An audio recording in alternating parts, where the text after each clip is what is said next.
Assalamualaikum warahmatullahi wabarakatuh. Halo semua, perkenalkan nama saya Hairunisa Salsabila. Kalian bisa panggil saya Caca. Saya berasal dari kelas 10G. Di sini saya ingin menjelaskan materi PPKN bab 4 unit 3 bagian H yang menjelaskan tentang sengketa batas wilayah antara Indonesia dan Malaysia. Oke, langsung saja ke materinya. Materi dalam unit ini sangat penting untuk dicermati sebagai dasar untuk dapat memahami, menjelaskan, dan menganalisis kasus-kasus terkait sengketa batas wilayah antara Indonesia dan Malaysia. Pertama-tama, yang harus kita ketahui bahwa permasalahan sengketa batas wilayah antara Indonesia dan Malaysia ini sudah terjadi cukup lama. Tetapi, kedua negara tersebut seringkali menyelesaikan permasalahan ini dengan cara berdamai.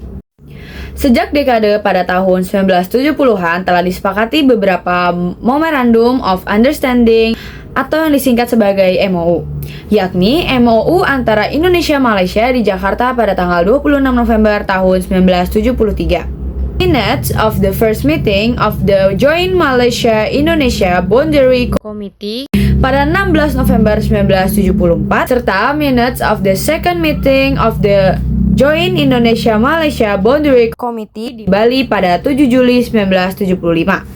Tahun 2000 dilakukan penegasan batas wilayah antara Indonesia dan Malaysia dalam bentuk Joint Survey on Demarcation yang merupakan tindak lanjut dari perjanjian tahun 1975. Namun demikian, perjanjian damai antara Indonesia dan Malaysia dalam kasus sengketa batas wilayah ini sebenarnya memiliki akar sejarah yang melibatkan negara lain sejak masa kolonialisme.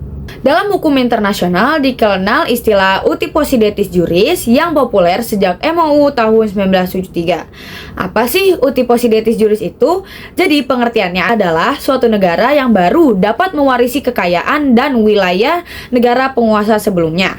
Pada masa sebelum Indonesia dan Malaysia merdeka, terdapat pula produk hukum internasional yang dikenal sebagai Traktat London. Ada pula asas hukum internasional Pacta Tertis Nec Nocere Nec Prosunt yang menyatakan bahwa suatu perjanjian tidak memberikan hak atau membebani kewajiban kepada pihak yang tidak terkait pada perjanjian tersebut. Artinya, Indonesia dan Malaysia tidak dianggap berhak memiliki serta tidak dapat dimintai pertanggungjawaban atas Traktat London. Selanjutnya, ada dasar hukum batas wilayah periode kemerdekaan. Yang pertama ada Konvensi Belanda-Inggris pada tahun 1891. Yang kedua ada Kesepakatan Belanda dan Inggris tahun 1915. Dan yang ketiga ada Konvensi Belanda dan Inggris pada tahun 1928. Dan yang terakhir ada di MOU Indonesia dan Belanda tahun 1973. Segitu saja materi yang bisa saya sampaikan. Kurang lebihnya mohon dimaafkan. Wassalamualaikum warahmatullahi wabarakatuh.